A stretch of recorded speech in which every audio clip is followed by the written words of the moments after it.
Alright, yo, what's up guys? Basically, here back with another video. This is basically gonna be like one of the videos that I never really wanted to make for this car, but the title isn't clickbait. I'm basically letting me lie in the car already. I had contacted a lawyer, and one of the lawyers basically told me up front, he's like, hey, you know what? I recommend for your situation, just contact Subaru and see if Subaru will just purchase your car back. If they don't, then you can hire me. I'll step in and we'll file a lawsuit and all that. Subaru was really compliant with it. I messaged them.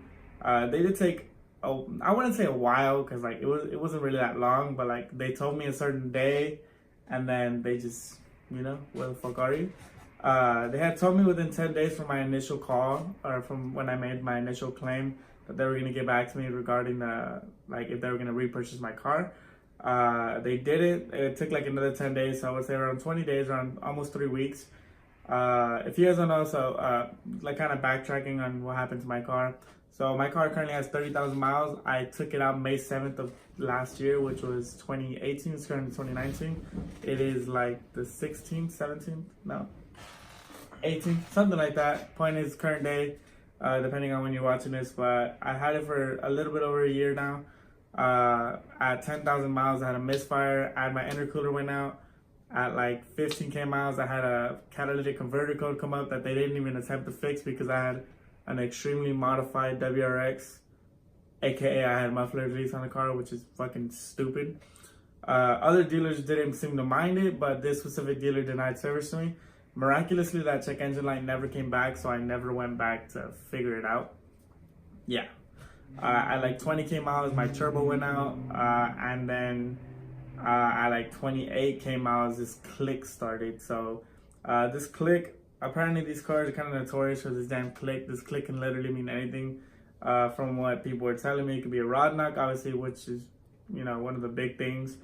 It could be a lifter, it could be a clutch, it could be several things, just like point blank. It could be several things. Took it to the dealership. They told me that it was a missing bolt in the manifold. I was like, all right, cool. You know what? And I keep in mind, at this point, I'm already kind of fed up, and I'm like, hey, you know what?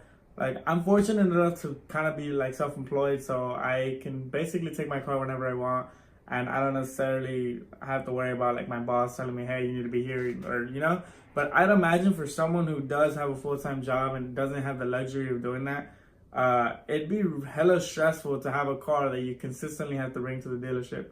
Now, this is just the beginning of my headache. Keep in mind, one of the times that I got stuck, I was like 3 or 4 hours away from home, and Subaru wouldn't even tow me to a dealership at least closer to LA. They decided to tow me to a dealership that was farther, I'm pretty sure it's north, right? Farther up north, and I live obviously in Los Angeles, which is south.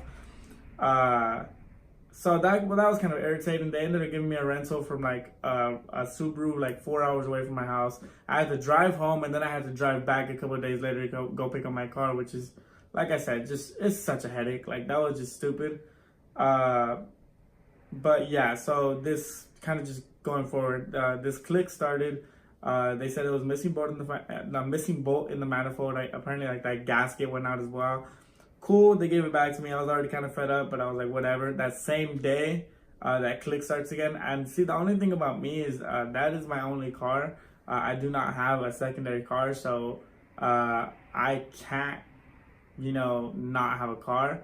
Ideally, the dealership should give you a rental. At least that's what I'm thinking. Like, their car is fucking up on me, and I'm paying a monthly payment. Why is it that you can't provide me a rental? I've had hassles with the dealerships because of it before, which is, like I said, kind of ridiculous. But at the end of the day, they gave me a rental the first time. Then the second time they gave me a hassle again. I was like, hey, you know what? I was like, you guys already gave me a rental before. I don't know what the problem is. What they always told me was, we need to diagnose the problem before we can give you a rental. And I was like, cool, I understand that, but it's dumb how I'm literally calling you the day of you giving me my car back. Obviously, like, you guys didn't fix the problem. Fortunately, that second time again, I had to like basically beg myself into a fucking rental, which again is just aggravating. That second time, again, they tell me it's a missing bolt. I'm like, was there 2 missing bolts? Did you guys not put it in correctly? Like what exactly is the problem? And then again, that same day I got my car back the third time, like if you own a car for a year and you put 30,000 miles on the car, you know what the car sounds like. You know what noises it makes, what noises it's not supposed to make. Like, you're pretty accustomed to it, right? And that same day, I remember I was driving, and I had taken off from first gear, and I heard a little small click, and I just knew it was gonna start again. And then I had to go to my brother's house later that day, and then it started like kinda. Fast forward like 2 weeks because they don't have any rentals to give out to me. And keep in mind, this is the fucked up part about my situation, is that every other dealership is denying me service because this specific dealership has already touched my car. If you guys don't know, Subaru dealerships are all franchises, so they're all separate individual, owners to each dealership.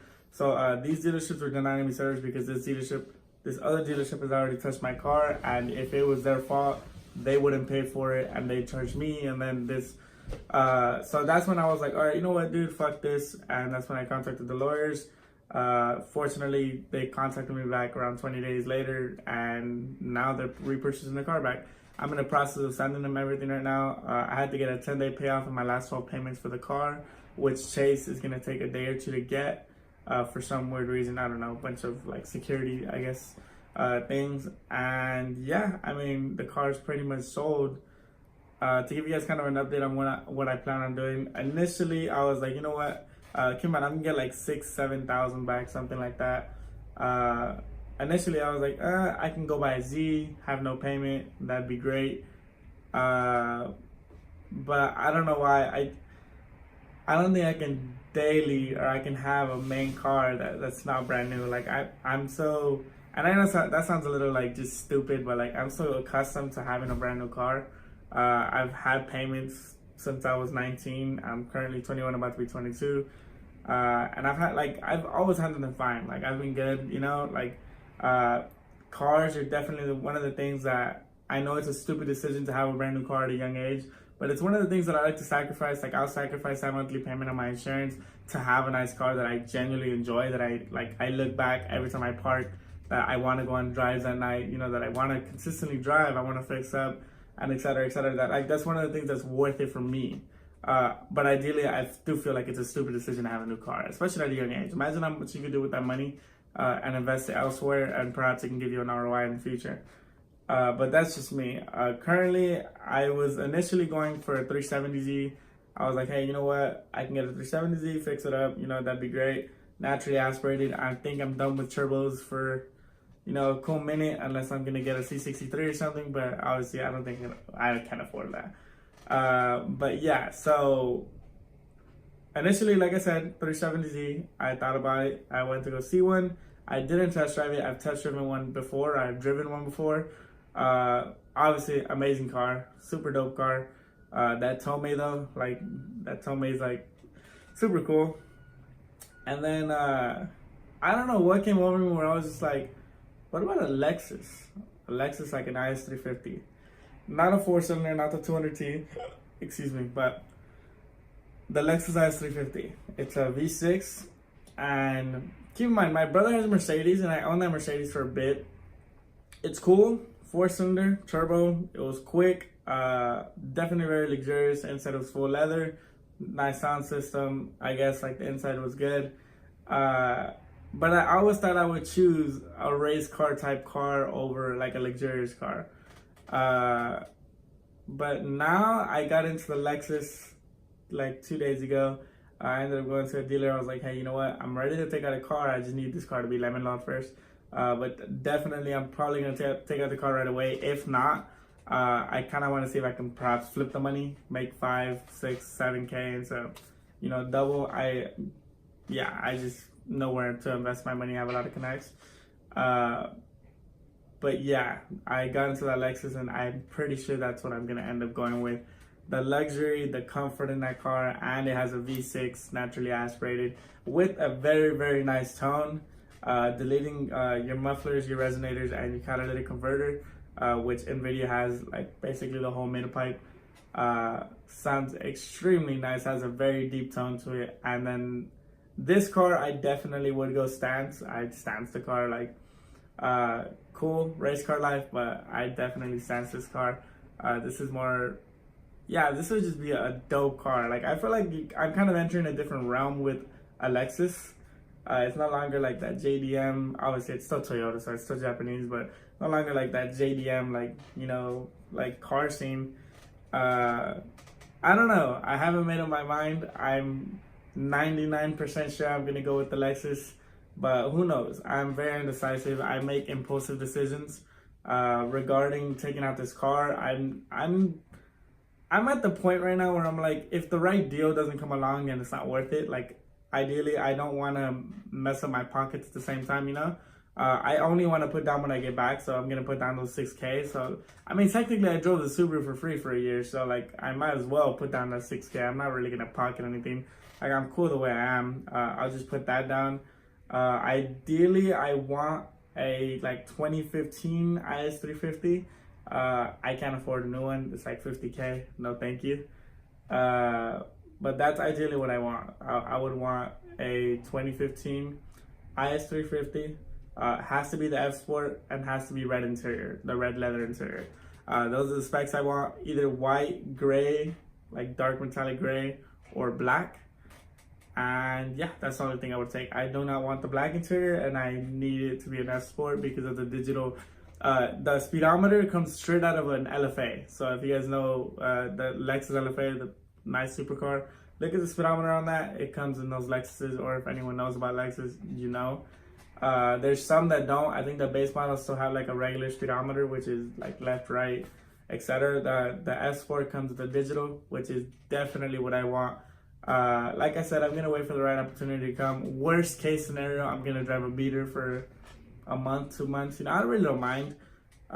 Save up a little bit more money so I can perhaps buy the car and already have mods sitting right here, which would be dope. But yeah, anyway, just to not make this video too long, I'm pretty sure I'm already like at 10 minutes or something. I hope you guys did enjoy this video. If you guys have any questions, comments, or concerns, or if you guys have a Subaru that's doing some stupid shit for a solid year, like, I'm surprised how easy. They just literally emailed me back and said, hey, we'll buy the car off of you. We just need these documents off of you. And yeah, it's easy as that. The guy's name is Kyle. He's helping me out. Pretty nice guy, pretty straightforward, and he's giving me everything, you know, step by step. Yeah. Other than that, this is probably going to switch to a Lexus channel soon. Or maybe not. Maybe last minute I just decided on 370. I really don't know. We'll just have to wait and see. And yeah, hopefully you guys did enjoy this video.